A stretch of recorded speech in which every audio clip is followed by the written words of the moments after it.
J'ai essayé de faire, c'est de prendre la philosophie et la réflexion qui vient avec et de l'amener dans un livre qui est très simple à lire, qu'on peut ouvrir au milieu, qui est très ludique. Parle. Ce genre de livre, il n'existe pas en Israël pour sûr. Le bégaiement que vous pouvez peut-être un peu entendre, ou même beaucoup des fois, m'a amené à parler un peu plus doucement et lentement et peut-être réfléchir un peu plus et surtout avoir aussi les autres qui ont aussi certains problèmes. Sortez, respirez, c'est le Quality Time. Avez-vous entendu parler du livre « Quand pouvez-vous manger votre voisin ? Dilemmes sociaux et moraux ». Ça ne vous dit peut-être rien, eh bien vous avez de la chance parce que j'ai l'auteur de ce livre truculent, c'est le moins qu'on puisse dire, Ilan Perez. Il est docteur en philosophie, activiste social et acteur en playback, rien que ça. Il est avec nous. Bonjour Ilan Perez, on est ravis de vous accueillir. Bonjour. Alors moi j'ai dit le titre en français, vous pouvez le dire en hébreu bien évidemment, parce que le livre est en hébreu. Alors le titre du livre est Matai mutar le'echol et hashachen shelcha ou shelach dilemot chevratiyot vemusariot al ktse hamazleg. Voilà, alors tout ce qui concerne les dilemmes sociaux, tout ce qui concerne, on va dire, les questions qui ont agité notre société, notamment ces 2 dernières années. Alors, ça, c'est le fond, mais il faut parler aussi de la forme. On ne sait pas trop par où commencer, mais en même temps, c'est bien parce que vous le dites, vous ne vous en cachez pas que vous êtes ADHD, voilà. Et donc, on peut ouvrir ce livre par n'importe quel bout, le lire, en prendre un petit morceau, le comprendre. Vous avez apporté énormément de soins au fond, mais aussi à la forme. Est-ce que vous pouvez nous expliquer ? Oui, avec plaisir. En fait, l'idée était que la philosophie est un sujet important qui nous permet de faire de la réflexion, de réfléchir un peu plus sur ce qu'on pense et ce que les autres disent. Mais d'un autre côté, la philosophie, on peut le dire... ça parle pas à tout le monde. Est un peu chiante, ok. Voilà. Bon, c'est mais pas. Vous l'avez bien dit. Moi, j'aurais pas mieux fait. Un peu chiant, exact. Il faut lire. Ce sont des grands livres avec des centaines de pages. Tout petit. Tout petit. Bon, c'est pas fait pour tout le monde. Et donc en fait, ce que j'ai essayé de faire, c'est de prendre la philosophie et la réflexion qui vient avec et de l'amener dans un livre qui est très simple à lire, qu'on peut ouvrir au milieu. Qui est très ludique. J'ai jamais vu, franchement, voilà. J'ai jamais vu un livre pareil. Ce genre de livre, il n'existe pas en Israël pour sûr. Et d'après ce que j'ai vu aussi, j'ai pas vu... pour les adolescents et les adultes, parce que ça existe un peu pour les enfants, qui est très illustré, qui parle de sujets très importants, mais en bref. Oui, mais là, c'est tout le livre qui est comme ça, sur des sujets comme le communisme, le socialisme, sur des thèmes comme la religion, bon, il y a énormément de choses. Est-ce que c'est le fait que vous étiez, quand vous étiez plus jeune, peut-être encore maintenant, je ne sais pas, ADHD et aussi bègue, qui a fait que vous ayez décidé de réaliser un livre de cette façon-là ? Je pense que il y a plusieurs choses qui m'ont amené à faire ce livre. La première chose, c'est fait que quand même, j'ai vécu en France jusqu'à l'âge de 10 ans. Et là, j'ai fait l'ALIA, donc mon français, il laisse un peu à désirer. Deuxièmement, c'est l'amour des livres et de la pensée que m'ont fait passer mes parents. Le bégaiement que vous pouvez peut-être un peu entendre, ou même beaucoup des fois, m'a amené à parler un peu plus doucement et lentement et peut-être réfléchir un peu plus et surtout avoir aussi les autres qui ont aussi certains problèmes et essayer d'écrire un livre qui d'un côté nous amène à réfléchir, mais d'un autre côté donne de la place à tout le monde. Okay, alors donc, alors de la place à tout le monde, ça c'est sûr, hein, il y en a. Vous avez même une page, je ne sais pas si on va la voir à l'écran, une double page où on parle de Dieu et il y a la fameuse question, est-ce que tu crois en Dieu ? Et il y a une galerie de personnages et au-dessus, chacun en fonction de son style, de son milieu, sa réponse, qui fait que quand on est lecteur, on lit le livre et on voit toutes les réponses en fonction de toutes ces personnalités et on essaie forcément de se comparer, de se situer. Alors moi, je suis là.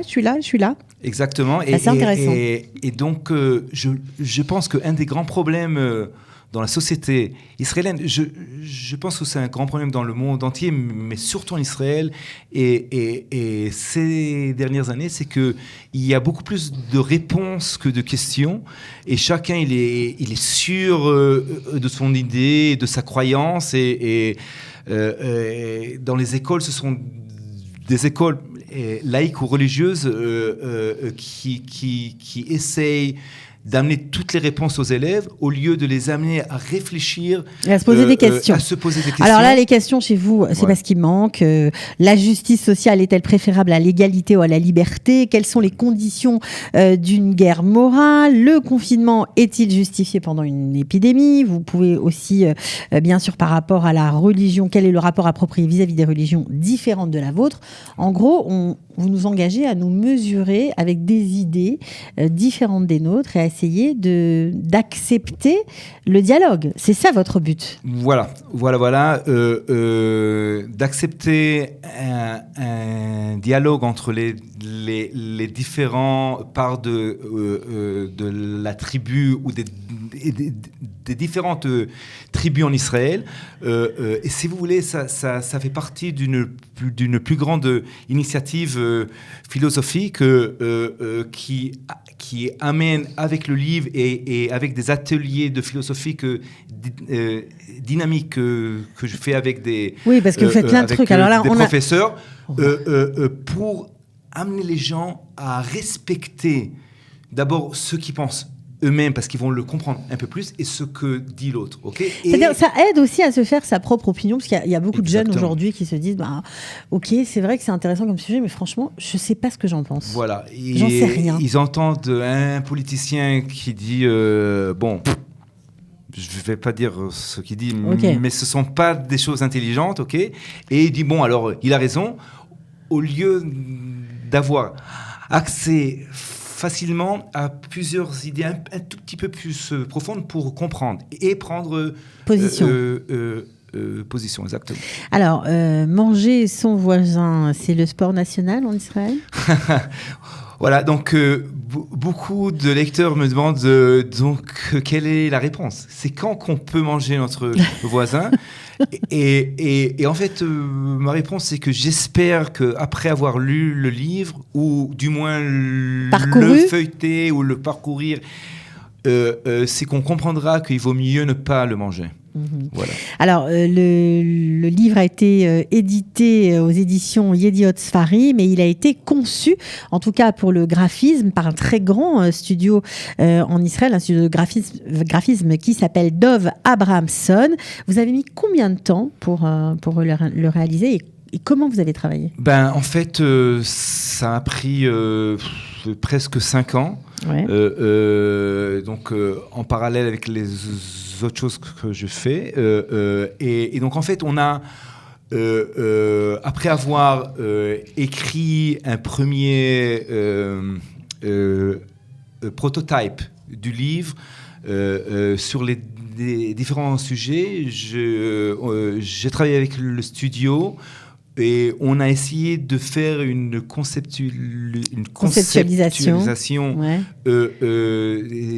Des sujets, en bref, aussi écrits et aussi illustrés, pour pouvoir amener le lecteur à pouvoir comprendre et lire sans se fatiguer. Et donc, c'était des heures et des heures... on a fait, chaque page ici a été dessinée manuellement. Ouais.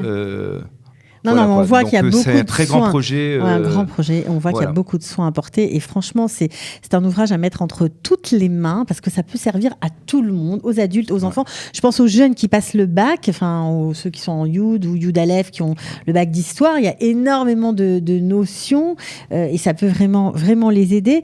Alors, qu'est-ce qui a été pour vous dans tous ces chapitres, hein, parce que on peut pas tout décrire, il y en a trop, les questions les plus importantes? Donc, les questions les plus importantes, je dirais qu'il y a les plus importantes pour moi, il y a les plus importantes pour vous, les plus importantes pour vous. Pour moi, les sujets qui me sont à cœur, que j'ai mis dans le livre, ce sont les sujets qui parlent d'abord de la vie et de la mort. Ok. Les sujets de vie et de mort sont des sujets qui m'occupent beaucoup. Je fais beaucoup aussi d'ateliers sur ce sujet-là. Les questions de Dieu et de religion, et pourquoi on est là, s'il y a un Dieu, qu'est-ce qu'il fait, quelle est notre mission sur la Terre? Quelle est notre mission sur la Terre? Et quelle est notre mission sur la Terre s'il n'y a pas de Dieu, s'il n'y a pas de religion? Comment comprendre les différentes mythologies qu'il y a, sans dire si c'est une mythologie véridique ou pas, parce qu'il y a des mythologies qui sont véridiques.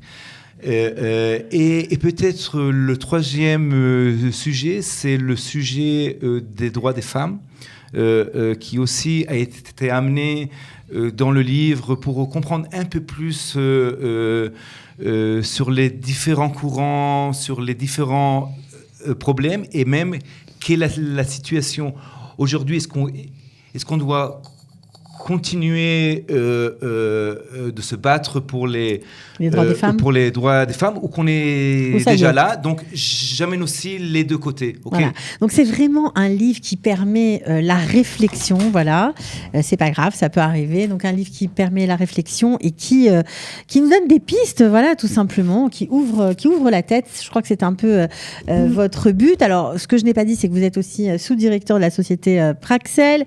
Vous vendez des cartes prépayés, compte en banque virtuelle, etc.